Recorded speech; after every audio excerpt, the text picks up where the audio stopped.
Reporting to you live from District 12. District 12? We are alive and well. Well, first, we need to know if my mic can be heard now. Y'all, if y'all can't hear her, Then I'm just going to go to sleep. me too. Right now. I'll take a nap right now. Just going to. Oh, wait. We're waiting for people to tell us, and we can literally check right here. Hold on. We can check and then check. What the hell? Oh, there it is. Oh, wow. It There's works. your voice. There's my voice. They don't call me annoying for no I reason. know, I was going to say. Shut up.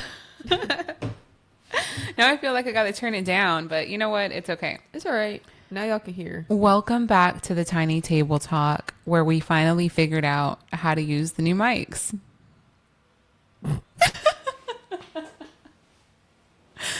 I'm kind of excited to be back on the original setup here, how we had it going in the beginning. Mm-hmm. It's giving spooky. And yeah, this is the tiny table for the desktop. Do you like it better than our other tiny table from last week? It's a tiny table with a tiny table on top of the tiny table. Period. Okay, you shared it. Got it. Okay, I see. Girl, I don't know what happened. You know, I'm figuring out the media stuff slowly but surely.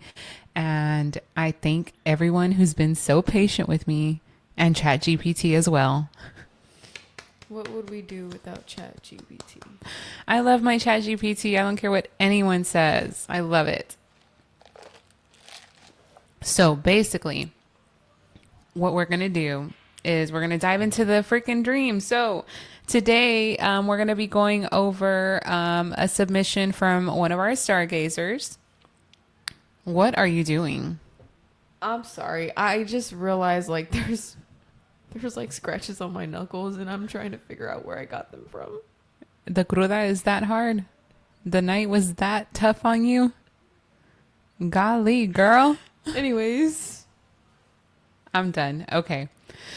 We're going to dive straight into the tiny table talk. Again, we want to, because my mic was off earlier, my bad. We want to give a huge shout out to Juan Marin Media for the new mics. They're amazing. They sound great now that we got them working. yeah, they actually do. They sound better than the other ones. Well, I mean, the other was a starter kit. It's the one that you gave me for Christmas. Yeah. And I'm just glad that we decided to keep going with this because now I can put those mics to other use. True. And these can, make us sound crispy and cool Yeah. while we're talking about ghosts and shit. For real. For real. But yeah, and again, just to go over the last video, I need your playlist for my gardening, okay? Because I want to feel like a pimp too. Okay, I'll send you the songs. Don't worry. So let me pull up the dream here. We're going to be diving into a stargazer submission. Okay. I'm in the other comments. My bad. I think he was okay. I'm like, can we hear it or not? Because he's commenting on the old video saying that you can't hear it. But Oh. somebody let me know if you can hear me now. You Please. should delete the old video. Yes. That way nobody tunes into that one. I'm going to move it to my archives because I wanted to go back and save where you were rapping. Damn. Damn. How do I get out of here? Okay, this one is going to go to the archive. And then this one is, the live is now the only thing you can see. Got it. Okay. Real. Now let me pull up my dream here. Where's my notes?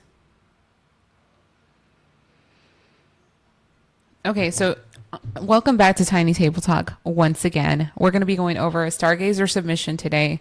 It's a very short and sweet dream, but those are the dreams I think are usually the most significant because they come at exactly the moment you need them and you remember them for a reason, right? True. True.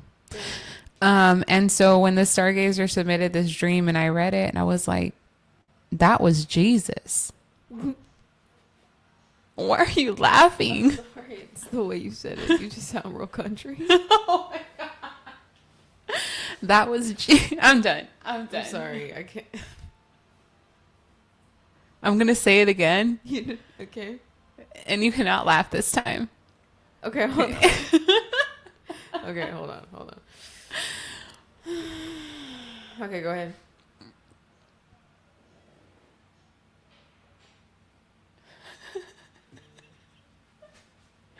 Okay, I'm done.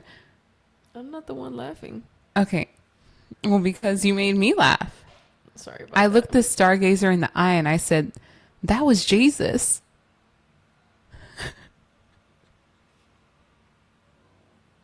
Did the stargazer happen to say howdy? I'm so done. I'm not even going to answer that because then that'll be obvious.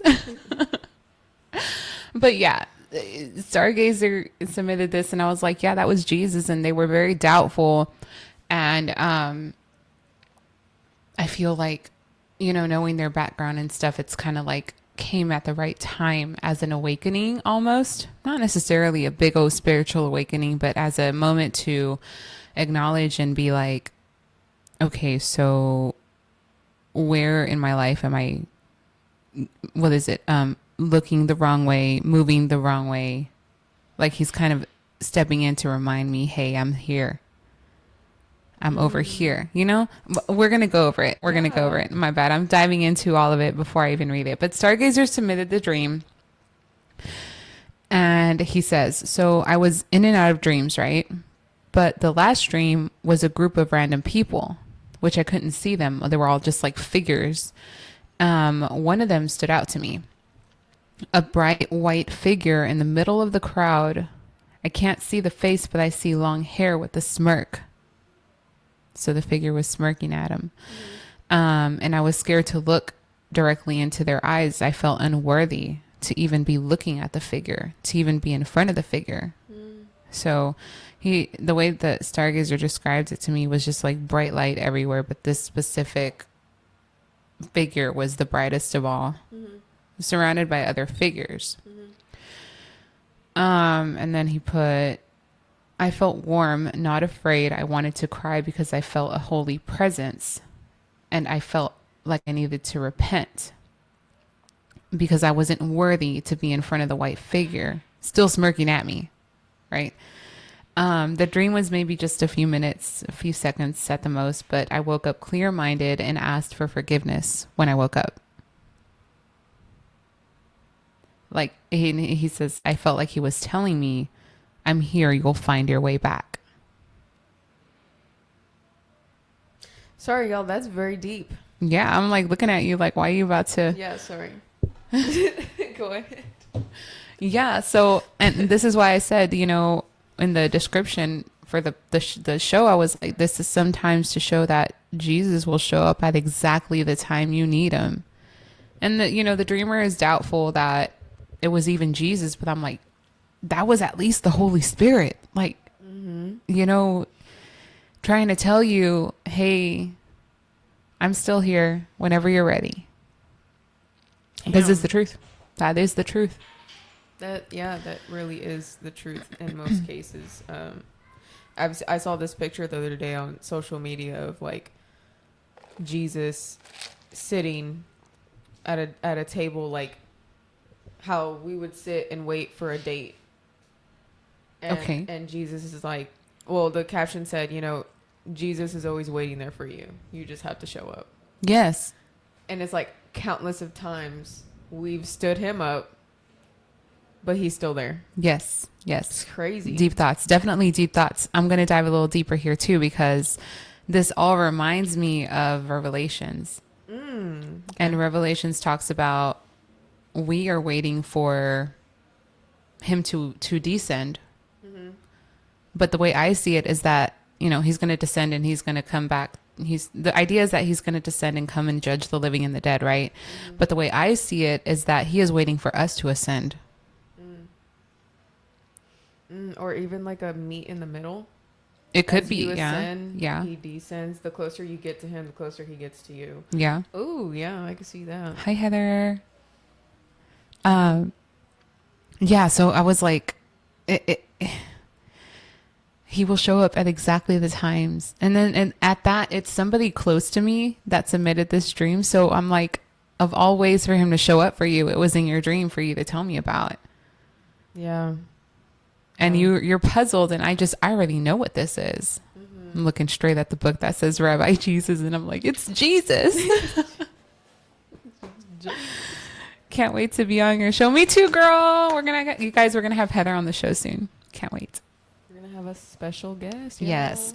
So yeah, that was the dream. Again, it was short and sweet, but I think again that, messages will come by just not so randomly, but at exactly the time that they need to wake you up, to make you like, I don't know. It's kind of like when you're going one way and then all of a sudden you got to swerve out the way because like there's an animal on the road or something. It's like, I can't describe it the right way, but it's to show like, hey, wait. Stop and look around. Make sure you're going the right direction. Make sure this is what you're supposed to be doing. And Oh my gosh, yeah, that's you know what I mean? Y'all know what I so mean? real. He is That's the so only God that promises to come back for us. Yeah. Mm-hmm. Hola, gordo. It's so funny because this week I finally found the time to go back to my Bible study group that I was going to. I hadn't gone back because of like my work schedule and stuff. And I remember you telling me that I was going to have like a spiritual awakening, or there was going to be like something that was going to be told to me, but I was going to see things clearer.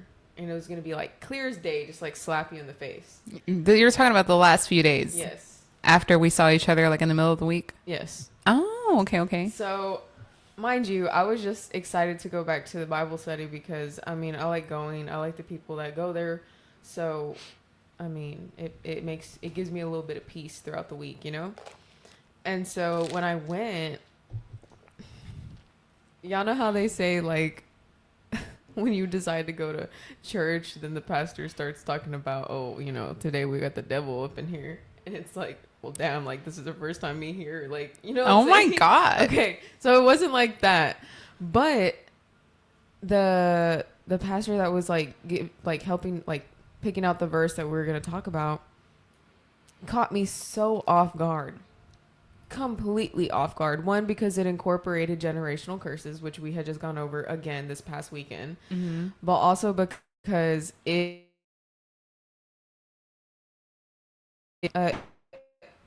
she took out a verse from the Bible, and it literally speaks about this woman that is only mentioned twice in the Bible, and her name is Rispa in Spanish, and her story is so like,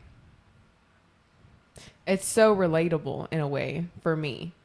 And as she was like talking about this verse and like talking about going into like deeper meaning behind the verse, I'm just sitting there and I'm just like, Crystal. What? Do you have the verse? No, I don't. I would have to bring it back. I would have to go find it. But I don't know if anybody has actually heard of the woman named Rispa, but she is a woman in the Bible, and it's like, I don't know. Do you want me to like go into a little bit of go into it, girl. So there was a king, the first king of Israel before any other kings were like actually made a king, right? And I think his name was I might be wrong. I don't want to say the wrong names or anything, but I want to say his name was Samuel. And basically he cursed this other woman that he slept with because they were never, like, he had a wife and he was never married to this other woman, right? And this woman never got married to anybody. She was just like his, basically, on the side. So she comes out pregnant with his kids and all this stuff. And obviously the sin there is this woman that is in this relationship with basically this marriage, And then she bared kids out of like being married to somebody and blah, blah, blah. So she ends up having like a lot of kids. Mind you, I'm telling the story like in my own words. This is not the way the Bible says it. So further down the line, all of her boys grow up. And this king went and destroyed some cities that were like in the area or wherever they were traveling. Like he was told by God, go destroy these cities, kill all the people, kill all the animals, all of that. Don't keep anything for yourself. I have plans for this land. And so basically this king does it, but he saw the kids that were there. He saw the good like cattle and stuff. So he takes some of it and hides it. And so obviously you're disobeying God at that point because he told you, kill everything. Don't keep anything for yourself. And obviously you'll take the fruits of it later on. And so he hides these kids and these animals, comes back to the village, and I think it was like a prophet at the time, Joshua. I think I could be wrong. Might be wrong. I'm not sure. But he like goes up to this king and he's like, I've heard that you've kept things from this land. And the king is like, nope, I didn't do anything. Mind you, now he's lying about it. Oh my God. He disobeyed God, right? So in the mix of all this, he ends up killing the majority of these people. Well, further down the line, the kids of like the parents that he had killed and all that stuff, they come back and basically they tell him, now we're going to get you. You need to give me 7 kids of yours now. And so because of his disobedience, God allowed it. And so he ends up having to get 7 kids, and guess where he gets those kids from? Rispa. You were supposed to answer that. Damn. Oh, okay. Come on now. Okay. So I'm like listening. So he gets the kids from Rispa because that's his blood. That's his blood kids right there. And they end up taking the 7 kids. They're all males. And they end up killing them in the middle of the desert. And basically, Rispa suffers the loss of her children due to basically her sin of being with this man who is married. Which is crazy, you know, because like it incorporates obviously the generational curse, but it's like you don't, and like when you're doing things, you don't really think about the consequences or the price that you're eventually going to have to pay. And then suddenly you're slapped in the face and it's like, it makes you wonder if maybe she ignored a sign. maybe, I don't know.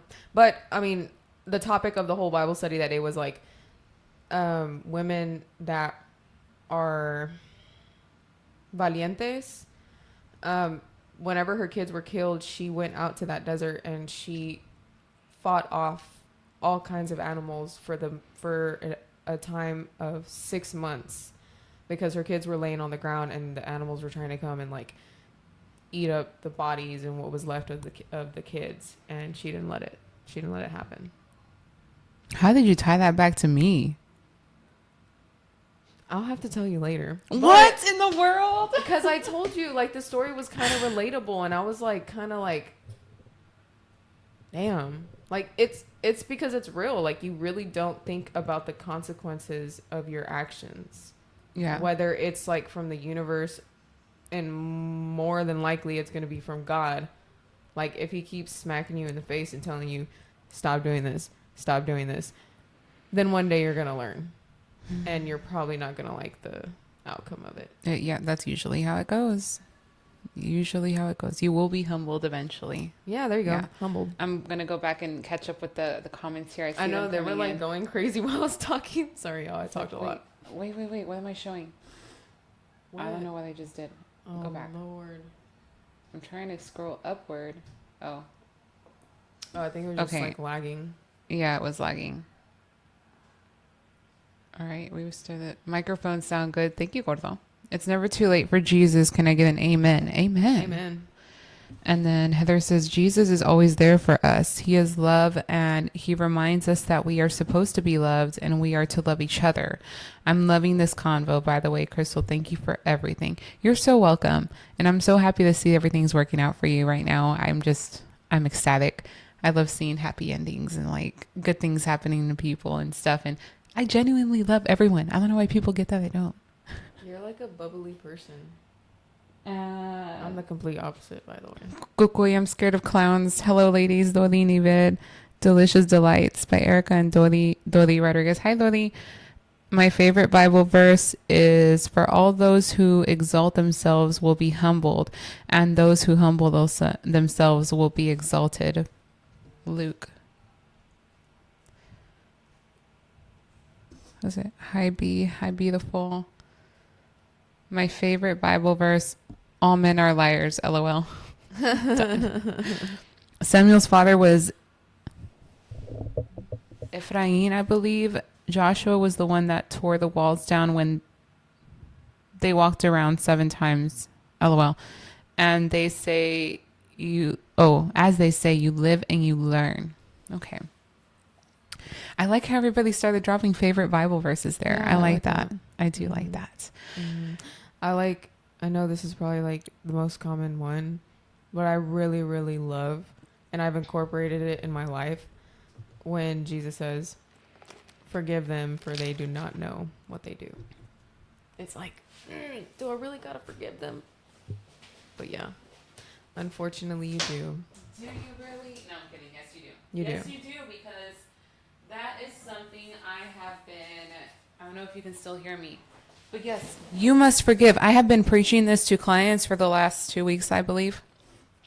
I always tell them I don't mean to get all Jesus with you, but whenever we do not forgive, right? Well, as the prayer says, right? Please forgive our trespasses as we forgive those who trespass against us, right? How can we ask for forgiveness when we are not willing to forgive? Mm-hmm. How can we move forward without forgiving Yeah. or being forgiven? Yeah. And something that our mom taught us growing up, we're nobody to be judging. We're not God. Yeah. So, I mean, I believe in that. yeah. My favorite Bible verse is the one about the mustard seed. Yo, I was so confused as why she had mustard seeds. She just like got the bottle out, and I'm like, It's watching this her, little like, tiny, these are mustard seeds, guys. I use them in my practice. But the Bible verse that says that all you need is faith the size of a mustard seed. And you tell a mountain to move from here to there and it will move. dang. That's how it goes. Beautiful, beautiful. I think the Bible is so. I don't even know how to describe it. Oh, that's what I did is I showed his comment. My bad. There we go. The Bible is so, it's so, I don't know how to describe it. it's the most popular book, right? But it's like also the most studied, the most interpreted in many different ways, but also the most misunderstood. There. Oh, that's perfect. Mm. Yeah. Yes. So yeah. Yeah, that was a nice, I did like that conversation too. And I really liked that dream for the stargazer because it really, again, shows you that Jesus is going to come one way or another. So I'm curious, did the stargazer share with you anything as far as like after having that dream? Did they experience anything in like awake life? I would say that from what I've heard and seen for the stargazer, things are turning into in a positive direction for them. I don't remember how far back the dream was that they told me, but from what I've seen and observed, things are turning into a positive direction for them. Like their head is in a clear headspace right now, and they are making the right moves as far as they can judge, right? So I mean, good for them. Because not everybody just, like I said, it's important to pay attention to things like dreams. It's important to make sure I'm all the way down. It's important to pay attention to signs and signals, because God isn't just going to show up, you know, Yeah. or he'll show up in a dream. Mm-hmm. Catch Maybe. you off guard. Some of us are lucky enough, but, not everybody is. Yeah. So yeah, that was the Tiny Table Talk dream analysis for today. Oh, I didn't even get to dive into the symbolism. Hold up, girl. I was gonna say, isn't there like more to this? My bad. So yeah, this is, I don't know what you're sending me. Hold on. The crowd of faceless figures, right? So we're seeing a bunch of faceless people, and they can represent the noise of life, right? Mm. So imagine that you're in this bright place. There is a crowd of people that you're approaching. You haven't figured out that in the middle there is this one important figure, but just a bunch of crowd of people, and you can't see none of their faces. They represent the noise of life, other options, distractions, expectations, fears, simply humanity as a whole. None of them mattered in the dream, though, except one. So the white figure immediately stands out as the center of the experience. So whether someone interprets that figure as God, Jesus, an angelic presence, spirit, the Holy Spirit, or divine love, the symbolism is consistent. Remember, white equals purity, truth, healing, and divine presence. Long hair is often associated with wisdom, spiritual authority, and compassion. And then the smirk is interesting because it isn't judgmental. It feels knowing, almost like I've been here the whole time. Like, oh, now you see me. Yes, like, oh, now you see me. Yes, Yeah. exactly like that. Like, stop playing. You know what you're doing. Yeah. Yes. And then the feeling of unworthiness is where the dream gets really powerful, right? So they felt warm, not afraid. It's important here because if this were a dream rooted like from being condemned, there would likely be fear, punishment, or shame. And instead, the person is feeling warmth, peace, and emotion. The feeling of unworthiness may not be coming from that figure at all. It may be coming from the dreamer's own heart, which makes a lot of sense. Yeah. Yeah, because, I feel like at the end of the day, we all carry some form of guilt because none of us are perfect. We're all sinners, right? Yeah. So many people carry the belief that they've drifted too far. Many have made too many mistakes or aren't spiritual enough to be accepted, but yet the figure never rejected them. Yeah. The figure simply remains present, and that's the simple message. I am here. The smirk feels like a parent watching a child who's finally finally finding their way home. Yeah. Girl, I'm watching you. What? This dream is getting to me. Damn. So, yeah, not mocking, not judging, just knowing, almost like the messages you never left as far as you thought. So, waking up clear-minded, dreams will often leave confusion behind. That's usually what we see when we're looking at dreams that people submit. People wake up confused or scared or you startled or whatnot. But this one left clarity when they woke up. Yeah. This is, the dream didn't create fear. It created reflection. It inspired repentance and it inspired reconnection. Yeah. So these are very different energies. And the message that I would take away from the dream is that it felt like, he was telling me, I'm here. You'll find your way back. So whether someone views this through a religious lens, a spiritual lens, or simply a psychological one, the message feels less like a warning and more like an invitation, right? I'm still here. Come closer anyway. Like, I'm not going anywhere. Because that's the truth about Jesus. Yeah. He don't go anywhere. No. And he loves everyone, right? But he especially loves his wanderers, Oh, absolutely. his lost souls. People always say that Jesus is closest to the heartbroken. Yes. So Yeah. my question for the viewers here is, Maybe my question for Lily too is, since it's hitting you so hard, have you ever mistaken your own feelings of unworthiness for rejection from spirit when spirit was actually standing over there waiting for you the whole time?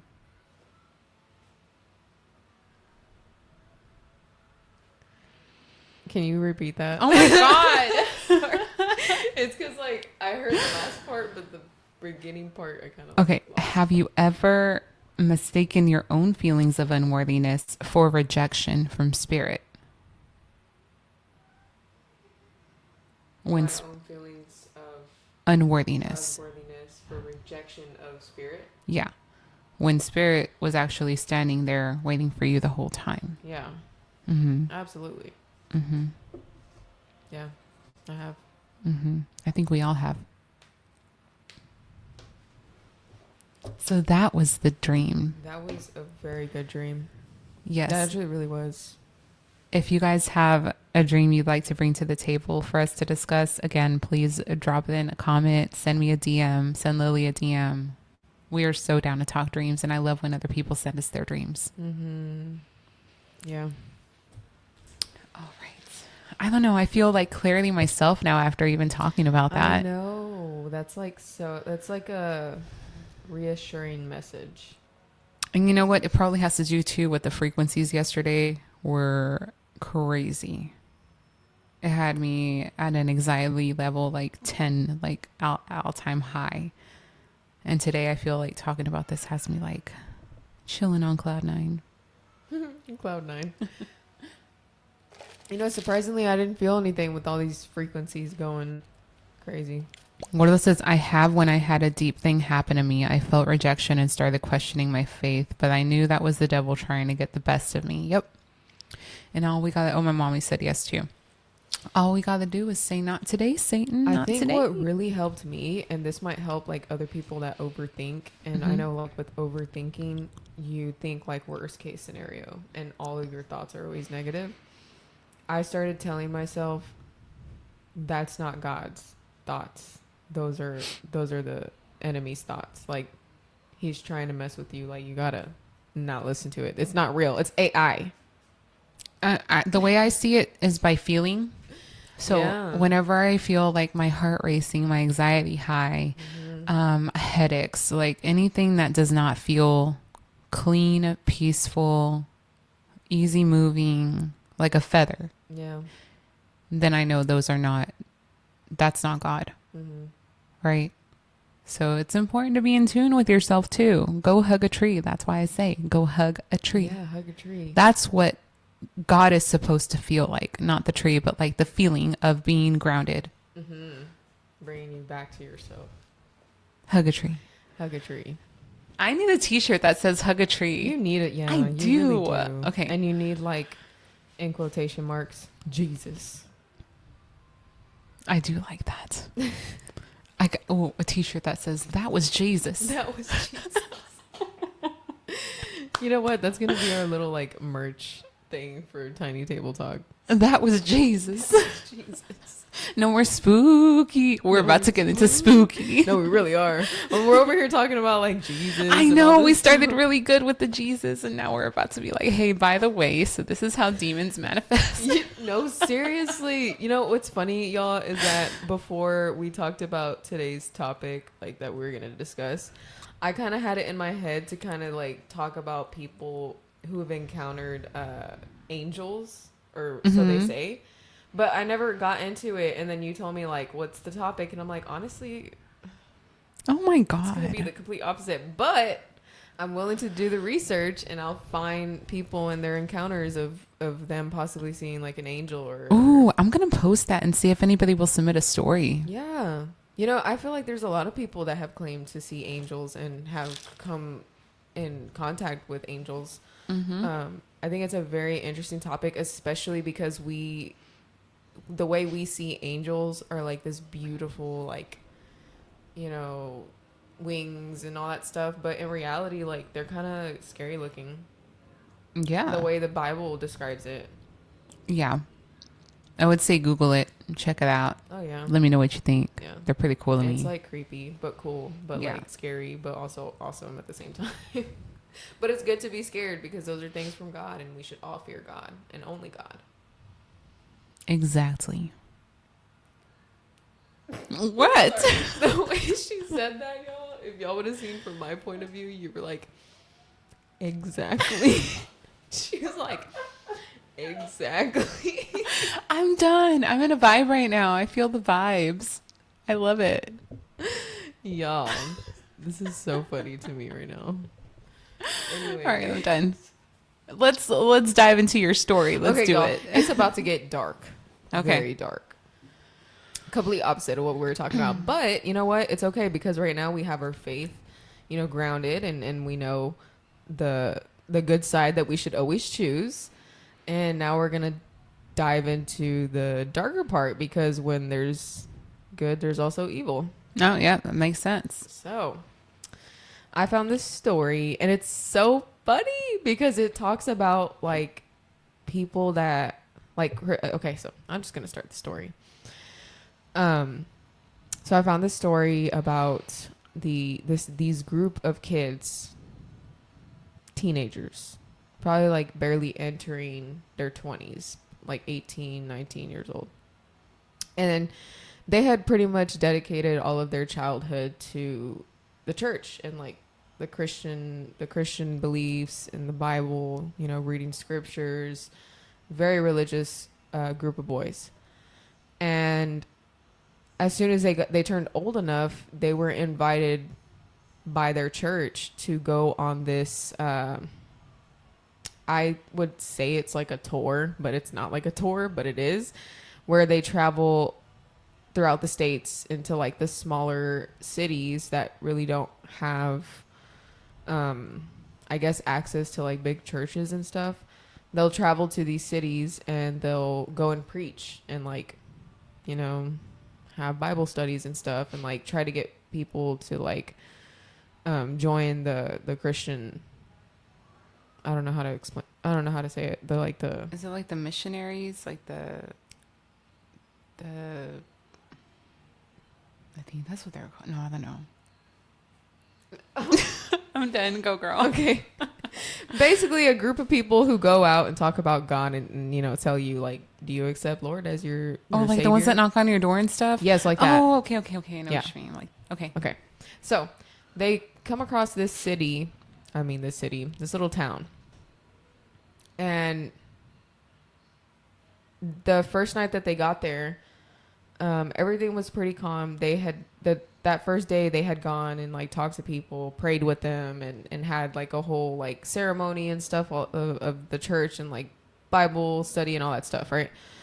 And so that night they all went to sleep, and the building that they were sleeping in had like this metallic looking kind of door. And right around like midnight, they hear somebody banging on the door. Bang, bang, bang, bang, And the point of view of one of the boys, it's the point of the view of one of the boys that's there. He said that he was asleep and he could hear from a distance, like the banging. And it was a kid yelling, Pastor, Pastor, like calling for the pastor and like banging on the door.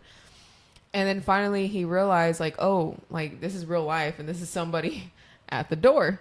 So he gets up and goes and opens the door, and it's like this little kid, I don't know, probably like 13 years old, and he's like, I need you to come and help my sister because there's something wrong with her.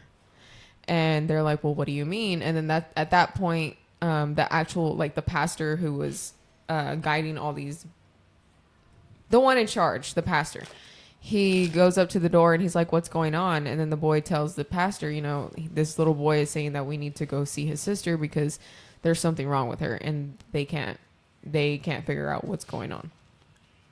And so that trip from that little town to where the little boy came from was literally like a day's walk. And they literally walked over there. And so as they arrived to the town, the little boy took them straight to his house. And then there was the two parents with the child. The pastor made entry into the house. And the teenage boys stayed outside. And the one from the boy that's telling the story says that while he was standing outside, he starts to hear like two voices screaming from inside the house. And it's two dark male voices. And they sound like they're trying to fight each other for who's going to like take over this body. And so at the time, they hadn't even seen the little girl yet or anything like that. And so the pastor comes back out and he goes, y'all come inside because I am going to need your help with this. So they walk inside and they walk into the room. And the boy says that the girl is laying in her bed and she's laughing. But in his head, like he thought it was a grown man, like because of the voices. And so as he's watching the little girl in the bed, she's like smirking at him and like laughing at him, and only at him, because the other boys, like the other teenagers over there, they weren't like having that same interaction with this child. And so the boy says that as he's looking at this girl, all of his left side of his body gets goosebumps. And like his right side of his body does not get any goosebumps. And he's like, what is going on? And so he looks to the left-hand side of the room and he sees this like huge dark figure. I mean, like as tall as the wall right here. It has like the dark wings, the hooves, and it has one red eye and the other one was black. And it was standing there, and like he said that he described it as you could see the teeth coming out of the mouth, like that were pointy. And this figure was standing there and going like this, like laughing, you know? Like those TikToks? Yes. When people are like, yes, oh. yes. But like, obviously there was no sound. Like he said he couldn't hear the figure actually laugh, but he could see that he was making that gesture of laughing.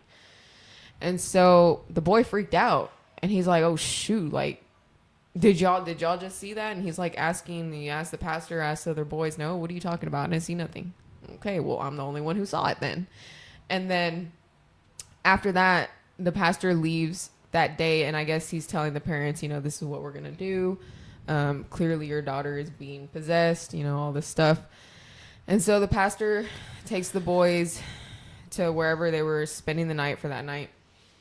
And he tells them, and it's such a great illustration of keeping your faith strong, because he starts to tell the boys, he's like, okay, clearly y'all have never been through anything like this. For those of y'all that don't know, like, we're going to have to help this child be released from this demon. So he tells them, we're going to spend the entire day praying, nonstop, and fasting.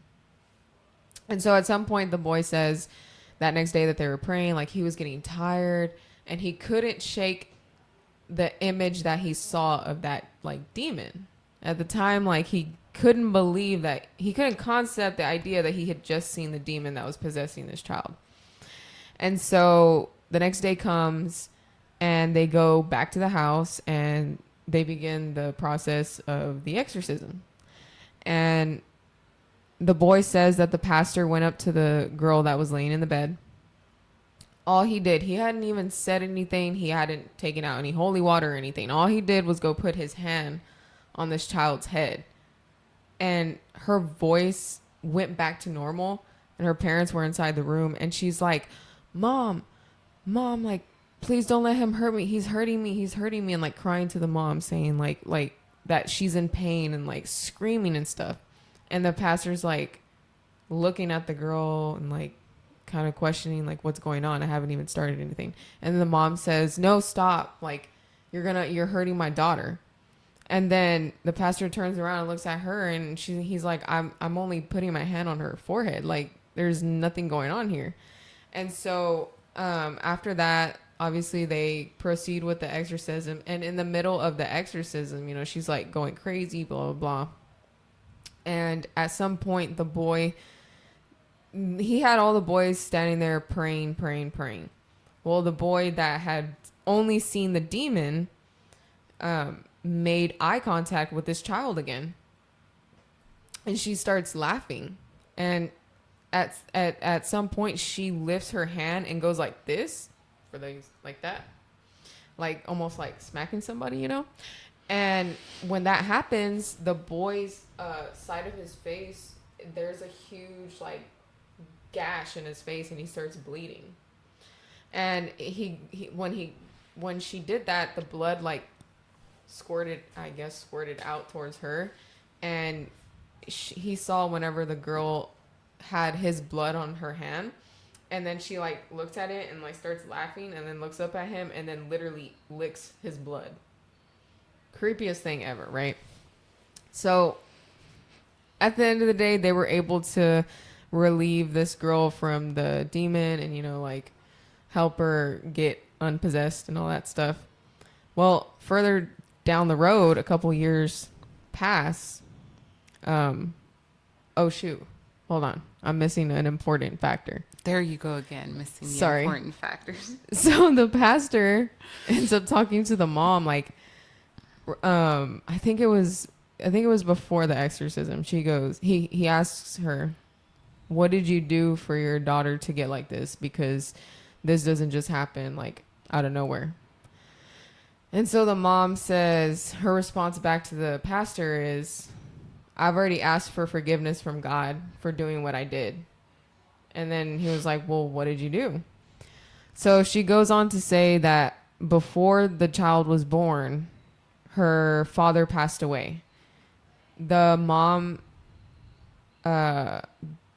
was taken care of by the husband. Like, she didn't have to work, she didn't have to do anything. All she had to do was stay home with the kids. And so basically he passes away, and then she's like worried because she's pregnant, and she's trying to figure out like how is she going to make ends meet, blah blah blah. So some lady tells her, oh, go here and they'll help you make sure that you'll spend the rest of your life not worrying about how to make ends meet. Well, in desperation, the mom goes to this other place or this person, and this person goes, so you want abundance. You want to make contact with the spirit of abundance. And then she was like, yeah, like whatever is going to help me make ends meet. So then they do a whole ritual, and basically the person tells her, whenever you have this baby, you have to bring this baby back. And then after that, you won't have any more problems. So what does she do? Baby's born, takes the little girl to this person again. This person does a whole ritual again. And the mom says all she remembers is that person used a knife and like put gashes on the child's back. Like 3 gashes. 1, 2, 3. And then that was it. After that, the mom never had to worry about anything up until a couple years past. Obviously this girl, she's like 7 or 8 years old. And this is when she's like being possessed by a demon and all that stuff. So that was the important part I had missed. Sorry. Anyways. You don't say. Yeah, that was like super important. Oh my God. And so, fast track, after the exorcism, this boy is still shaken up about this whole situation that he experienced. A couple months passed by, a couple years passed by, and he sees like all the boys that were there just living their life, acting like, yeah, I went through that. I was there, but it's not affecting me. But this boy is like thinking, I saw this demon, and like it's in the back of my head. How are they living their lives? Like, I'm scared. Like, he felt fear. And so coincidentally, this is the craziest thing ever. He has a child. And that child, when she turns 7 years old, she's obviously already in school. He picks her up from school one day. And she's like, look what I drew today. We had a little drawing thing or whatever kids do in school. And she shows him the drawing that she drew. Well, guess what the hell this child drew? The demon. Yes. She drew the same exact demon that this man now had seen when he was a teenager from that exorcism. So now and this is like a current story. Like this literally happened, I don't know, like a few months ago, where he saw the actual picture that his daughter had drew. And so basically, you know, he's at a perfect time to be able to like control it and stop anything from happening. But it's so crazy. Like she wasn't even there for her to be able to see that demon. So my question to you, Crystal, do you think that demon is attached to him now? I think the fear gave way for the demon to attach. Okay. Yeah. I have a problem with people who go see people to do things. Yeah, I know. I have a problem with that because as a practitioner, when I do work for someone, I'm going to explain from the beginning to the end of what's going to happen, what you should expect, what the warnings are. Like, there should be transparency. Not, I'm going to do this ritual. And you're going to have your abundance and bring me your daughter back when she's born. Yeah. And I'm just going to cut these. I'm just going to slice her body open. I know. Like, so I have a problem with people who just willingly do things like that. And I see that it comes from a place of desperation. But this is why, as a responsible practitioner, you do not do things for people out of a place of desperation. And you consult with spirit before you even think about doing anything. This is my problem with people that do things without even thinking twice about it. Yeah. Everything has a flow. Everything has a rhythm and a reason for it. Because look what happens. Poor child. Yeah. The heck? Yeah. Poor child. And then at the end of the day, now that guy is worried about what might come. Yes, but that is also the reason why one must do shadow work. Again, shadow work is so important for many reasons, but one of them is that you learn to be grounded even through the fear. Yeah. You do not let the fear overtake you. Because the moment that you do, you've lowered your frequency and now you've made room for something to attach. And that's where the demons attach, in the lower frequencies. Yeah. And if you ever hear me talking like this and you don't understand it, like, make me draw it out for you, because people need to understand that. Yeah, basically. But yeah, that was the story that I had for today. That's crazy. Yeah. Because there are other ways to go about getting abundance. Yeah. And then there's another thing too. You got to be specific about what kind of abundance you want. Yeah. Because people be asking for abundance, but you don't know what you're asking for. When you say, bring me abundance, you're going to end up with an abundance of bread instead of an abundance of money. You have to be specific. And this is why, practitioners exist, right? But, I have a problem with practitioners that just be doing things without consulting the spirits first. I don't know, girl. It's a mess. And these stories are so like, it's so interesting, but also it's like, it could be prevented. It's preventable. I have a spooky story. Oh my gosh. Just last night. This is your spooky story, or your first one. Go ahead. It's not that long of a story, but basically, I've been studying the use of ammonia in spiritual work and how it's good for banishing and cleansing. And so I found out that Target sells ammonia with lemon in it. So I was like, ooh, 2 in 1. So I bought it, right? You saw me. I got the delivery yesterday when you were here, and I was like, all right, bet. So Josh is making mop water. Mind you, I've been like dealing with like, I'm sensing something. And I'm like, okay, so I really need to do a deep, deep cleansing. And he was preparing mop water because we were going to start cleaning. And he was using the pinol, the pine sol. Mind you, we never use that. We never. And then we just so happened to buy it the other day because we were going to do the concrete outside for the moscas and stuff. Because they say it works, right? But he brings it inside to use it inside. And I'm like, oh, okay, pine. Yeah, that makes sense. Go ahead. I was like, do me a favor and add some of that in the water, the ammonia. And remember, he was like, why? I'm like, just add it in. All right, mind you, I already had blessed it and everything. And he starts mopping, and he mopped over there in the garage room, in the kitchen, in the living room, the dining room. He mopped all of that side of the house. I don't think we've touched this side yet, which is fine. Mm-hmm. My house is sealed, by the way. Want to know something crazy? My truck is back to normal. What I tell you? What did I tell you? What did I tell you? I saw your story this morning. What I tell you? Anyways, but basically, yes. Oh yeah, mind you, my house is sealed. Like I have all kinds of protections. Mm-hmm. Okay. So things that I've noticed is like the moscas and stuff, like they will be only outside around. They're not like crazy, but I see one here, two here and there. Mm-hmm. I'm like, that's weird. And they're big and they're just sitting there watching me. And I'm like, okay. That was the first thing I noticed. Then the other thing was that the freaking mildew on the door for no reason. Mm-hmm. I was like, what the heck? So I cleaned the door today, actually. And last night, Josh was like, I was going to put pizza in the microwave.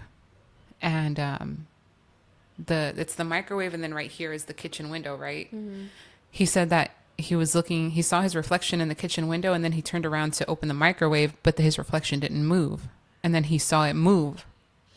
Ugh. He saw like a shadow move, and it's dark outside already. So I'm like, how are you seeing a shadow? And so he's seeing the reflection of his shadow move, but in a delay almost. Yeah. In his peripheral vision. Right. I was like, oh, okay.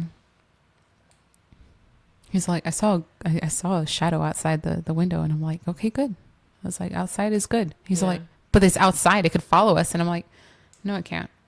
Well, shoot, remember the other day whenever I told you that when we were standing outside and you were over there with the plants and stuff, and I was like minding my business. We were listening to the music. Yeah. And I kid you not, y'all, like I remember looking this way, giving you something or whatever, and then as soon as I turned around, like I made eye contact with the corner of the garage, not inside, on the outside where the barbecue pit is at.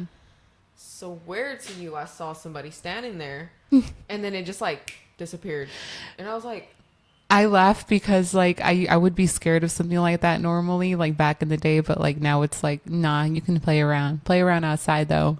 You ain't coming inside. Yeah. And Josh is like, but it's outside. It could linger and it could wait for us to leave. And I'm like, no, that's not how it works with me, sir. Let them play outside. They can play outside. Yeah. That's as far as they getting. Yeah.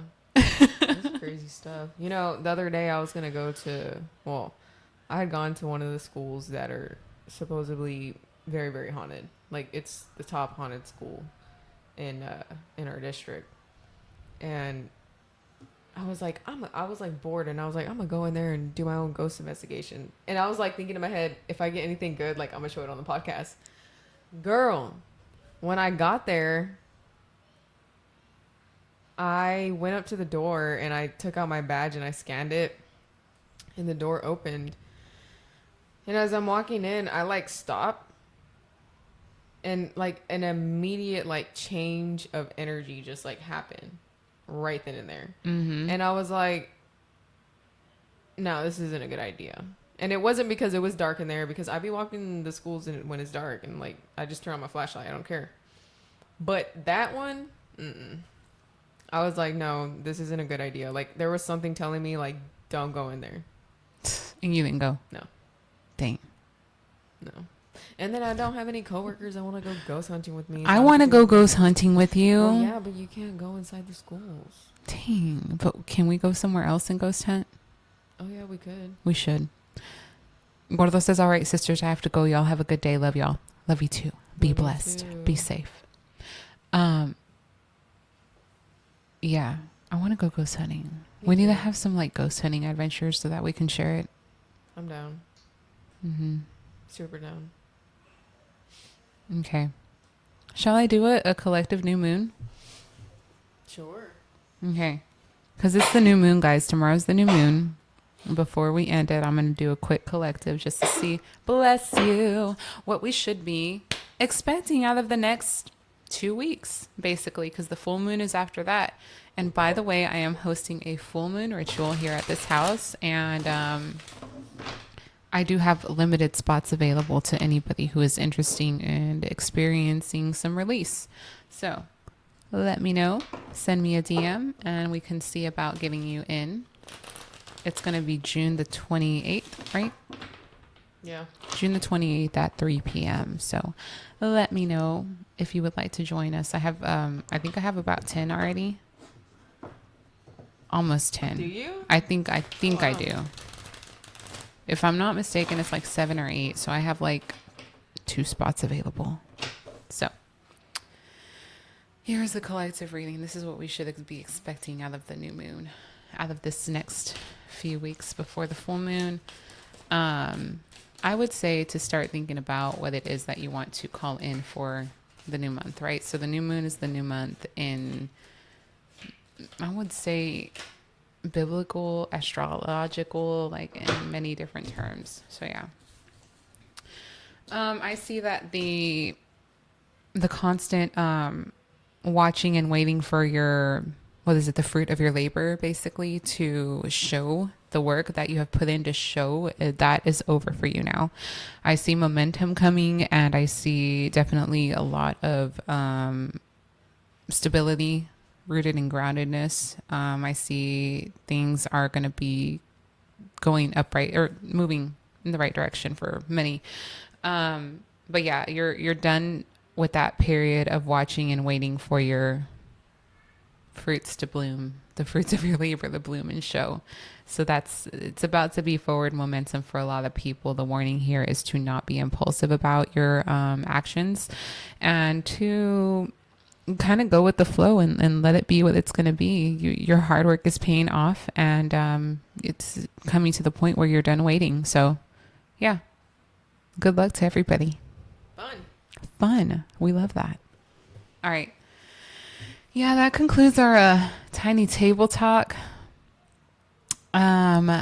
Tiny table talk with the twist is coming this Wednesday with one of my amigas. I'll be posting that flyer soon, and then we'll be back next Saturday for another live.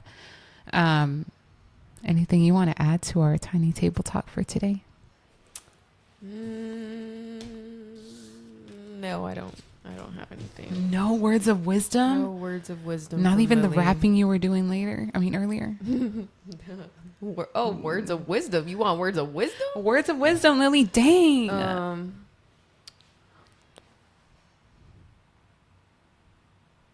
You don't need what, 2? You need 3. You can't have one woman. You gotta have 3. One woman to hold you down, one woman to hold you up, and you gotta have one woman that really don't give a fuck. That's crazy. So if you want to leave, go ahead and leave, because you got 3 others there. The train is gonna keep on rolling. The great thing is that I have multiple personality disorder, and I can be 3 people if he wants.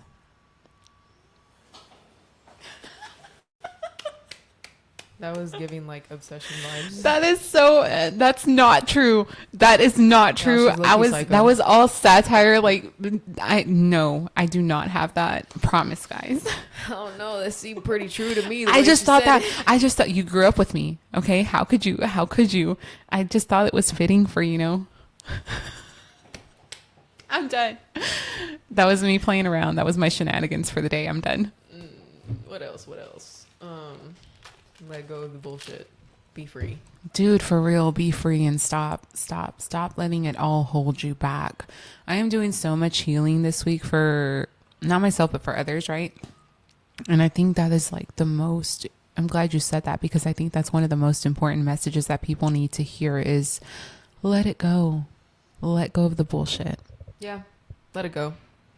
Don't let small things ruin a good moment. Yeah. And boundaries. Boundaries are important. We love boundaries. Yeah, those are my wise words for today. So I love it. Words of wisdom. Palabras de Lily. Bro. Anyways, you guys have a great week. Tomorrow, again, is the new moon. Make sure that you're manifesting everything you want to bring in for this new month. And I don't know, don't forget to go do your cinnamon, do your Florida water, whatever it is you want to do. Or just go outside and walk in the grass and hug a tree. Yeah. I need that on a mug. Yeah, you really do. I really need everything to say hug a tree. Hug a tree. Just hug a tree. And that's Jesus. And that's Jesus. Have a great week, guys. We'll see y'all next Saturday. I'm so glad we got the mics figured out. And yeah, let us know if you want us to bring any of your dreams to the table.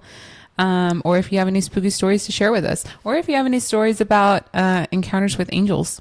Yeah. Angels, demons, spirits, So crackheads, anything. crackheads are good ones too. Hell yeah. Because sometimes they be actual spirits. So, Yeah, you know what? You're right. okay. So even if you're just, talking to the crackhead at the corner that just disappeared out of nowhere one day after you heard something wise, that's a story worth telling. Yeah. Period. Okay. Have an amazing one. The coffee is kicking in. I'm about to go crazy woman status. Good. And we'll see you guys soon.